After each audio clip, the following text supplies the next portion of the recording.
Hey, this is John from Candiria, and I'm at Spaceman Sound Studios, and I'm going to show you some of the guitars and the guitar gear that I've been using to make this record. So these are the two main amps that I've been using uh, as the basic rhythm tracks. This here is a Bogner, and it's got like a real classic metal high gain sound, and it's really what we're using it for is the depth of the guitar sound and that punch that Candiria's sound is kind of known for. And then we're using this high watt. Right now the Jet CD's on because we're using that for an overdub. But for the main tracks, it's the Bogner and the high watt. And the high watt is what's giving us that personality in the sound, that like sort of grit and ugliness. And it's an amazing 30-watt head, and it just sounds brilliant with the Bogner. We use all other different kinds of amps for overdubs. We're using an old Marshall Major. We're using the Jet City. We're using, we're plugging straight in. We're using a tiny little Fender amp this big. Kind of crazy. This is my 1980 Ibanez Studio. It's probably my favorite guitar to play. It's a mahogany body. The stock pickups that come with the guitar, and I wouldn't change a thing about it. And yeah, it's a beautiful, beautiful guitar, and I love playing it. This thing has just been awesome for this record. This right here is my Aslan Dane hollow body fitted with a Bigsby tremolo system. I've been using it for all of the cleaner stuff, all of the jazzy sort of fusion type things that the band has been experimenting with on this record. And it's got a really fantastic tone to it. And you'd be pretty surprised how heavy this guitar can sound when you're like running it through a Bogner or say like a high watt. It really shreds. So here we have a bunch of pedals that I have been using for the guitar sounds and overdub sounds for the guitar tracks for the new Candiria record. You got a blue box here, which is an octave fuzz. This one is actually modded. There's a little like volume pot in there, and I ripped that out, and now the volume kind of is exactly where it needs to be. This is a Way Huge Echo Puss, and this pedal has been used a few times on the record as well. It's really got a nice classic analog delay sound. The Univibe has been used probably more than any other pedal on this board so far. This is a really nice sounding pedal. I mean, the name says it all. You need vibe, turn the thing on, move a few knobs around, and you got a nice, sweet little sound there. This pedal we've used once or twice, and it does some really interesting stuff. It's a delay pedal, but it also has a tap tempo button in it, and it also runs through these different time signatures. So while you tap the tempo and you tap the speed, it travels through these different, I guess you could call them, like different modes of rhythm. Like it'll do like eighth notes, quarter notes, a triplet feel, and I think a dotted half note or something like that. And as the tempo locks in with the pedal, it'll run through the different types of rhythm, and it'll just create these crazy sounds when you start mixing in the gain and the depth of the delay. It's kind of trippy. You got to just hear the record, I guess. And lastly, we have this little guy, the Crybaby Mini-Wah. And this thing is just as amazing as any Crybaby you've ever played, if you've played one. But it's really cool and tiny and cute. Hey, how are you guys? This is Mike MacIver from Candiria, and I just wanted to take a few moments to speak about some of the instruments that I used on the brand new Candiria record. So right here, I will start with, we won't start here, we'll get to this guy next. This right here is what I used for the majority of the tracking of the Candiria record. This is a G&L L2500 5-string electric bass guitar. I got this instrument in 2004 from the great people over at G&L. I had a relationship with them for several years now, and it's a complete workhorse. To me, it's, Leo Fender created the electric bass, and he got it right the first time. As far as I'm concerned, that's why Fenders Music Man and G&L are, to me, the greatest instruments that you can play. And to me, this was the very last instrument that Leo designed, and I completely think he got it right. It's the best of modern and vintage. I'm really into vintage instruments and amplifiers, so this thing can do everything that I could possibly want it to do, no matter what style of music I'm playing, and that helps out in Candiria a lot. This right here, didn't see as much, but it has seen some, and we'll see some more. This is a 1978 Ovation Magnum fretless bass guitar.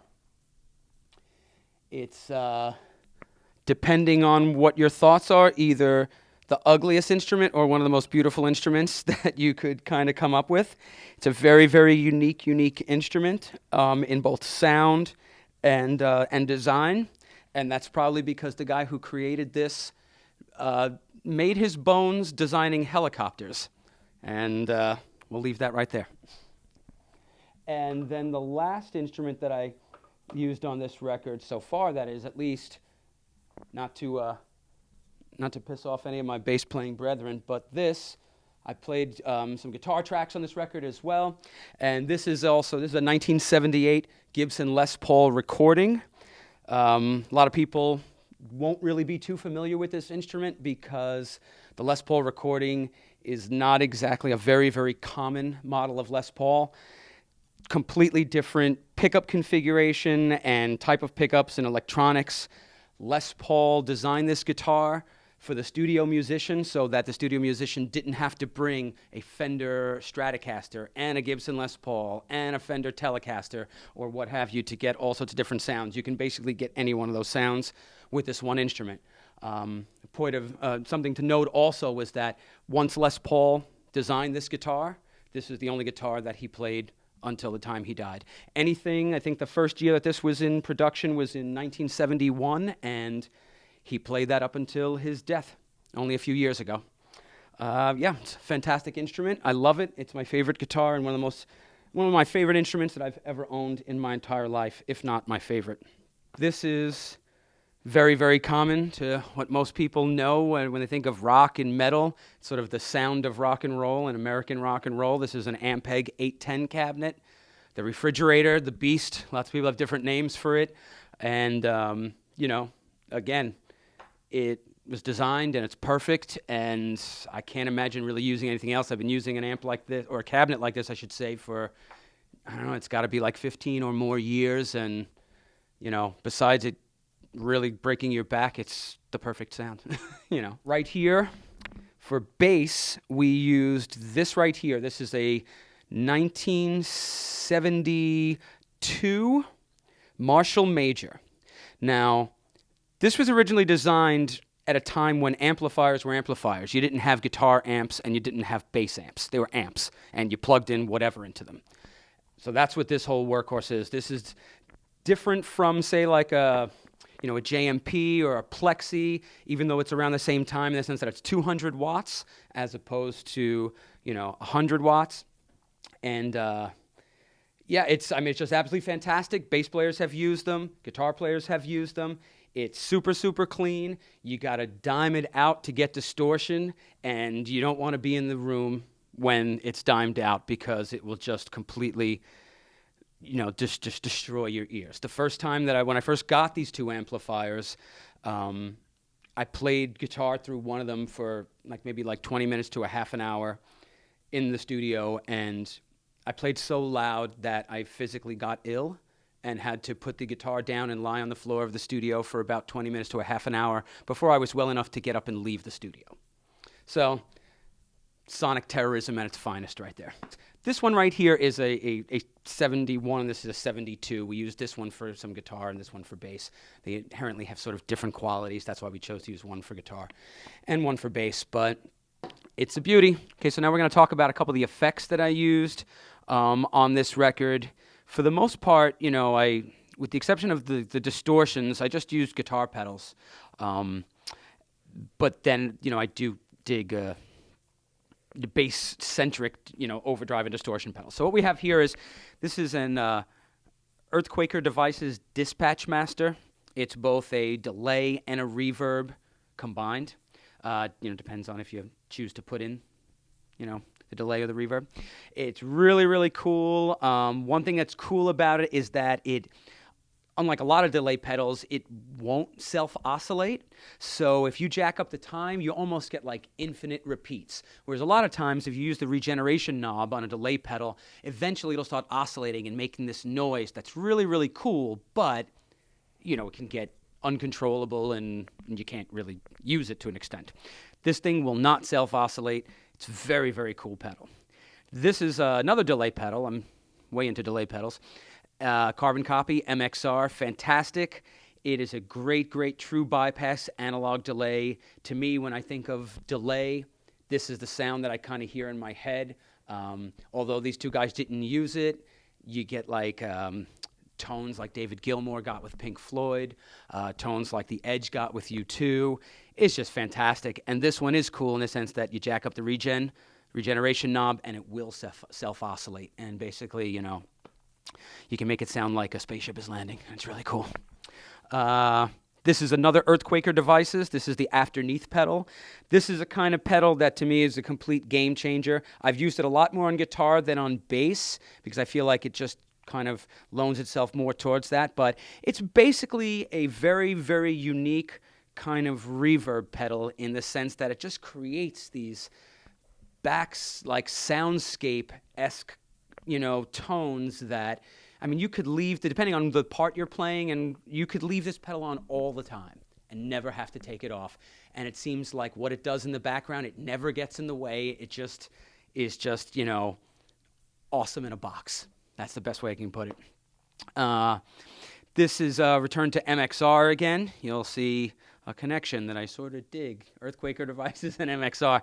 This is a bass overdrive pedal. I use this a lot. This is kind of like, again, always on unless I'm going to, like, say, like a jazz passage or something where I really want no distortion. It just gives a little bit of hair and gnarl to the tone. And, it's really, really cool. Love it. Definitely recommend this pedal to bassists out there. This over here is also another MXR pedal. This is way gnarly. This is over the top, obviously, bass distortion. And it is that. It can be uncontrollable. It's huge. It's just a wall of death. It has its place. It's not perfect for every application because it's just so over the top, or at least you can make it so over the top. And I really, really love it. One of the cool things about it, too, it's the collaboration between Ryan from Fuzzrocious, who I absolutely I love their products as well. It's a collaboration between him and MXR, and they really, really brought something amazing. And last but not least, this is my only electro-harmonics pedal in my pedal board currently. This is the Super Ego. This is a synth engine. This will give you different sort of synth-esque sounds. You hit a note, you step on it, and it holds that note, and you can layer other sounds on top of it. A lot of the sort of ambience that you may hear on some of the tracks is kind of going to come from that right there. It's a very, very cool, unique pedal that I've had for a couple of years now, and you still, it can take you years to really learn the full scope of what that pedal can do, and that's why it's here and it's not going anywhere. Hey guys, welcome to my studio, Spaceman Sound. I'm going to show you some of the outboard gear we're using. Let's see where to begin. The kind of brain of the operation is this API 8200, 7800 summing mixer. Everything goes through that.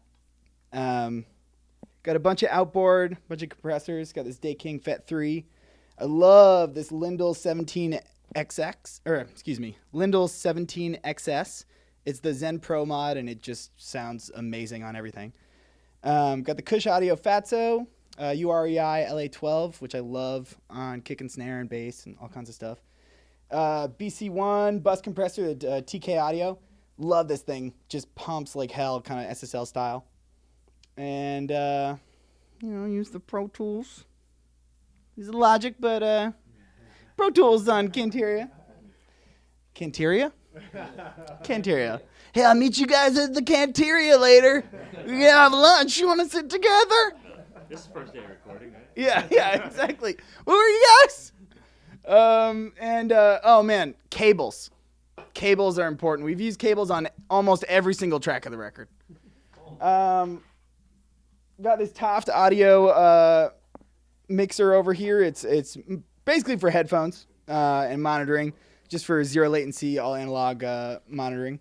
And let's see what else. Using Don Audio BM15A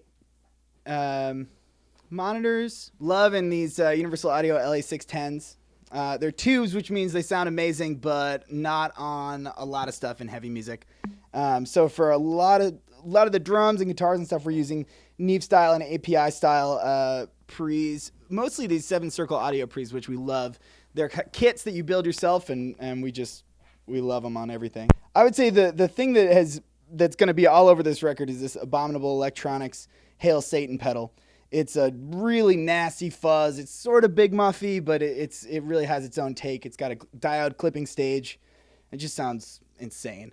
So it's on snare drum, vocals, all kinds of stuff. For Carly's vocals, we got a lot of intricate shit going on. So we're using mostly a large diaphragm condenser, a Perlman. It's a TM1. It's sort of a U47 style.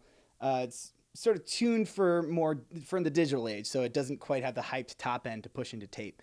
So it's really smooth, really nice, and that with a parallel track of fuzz and a little room mic, and then you got all you need for vocals. And for the guitar style for Candiria, there's a lot of chugs, there's a lot of thick, dense, percussive guitar playing. So I'm using a kick drum mic on the guitar cab, as well as a bunch of other mics, condensers, typical. There's a 57 on there, guys. There's a 57 on the guitar amp. Hey, this is John Lamacchia from Spylocopa.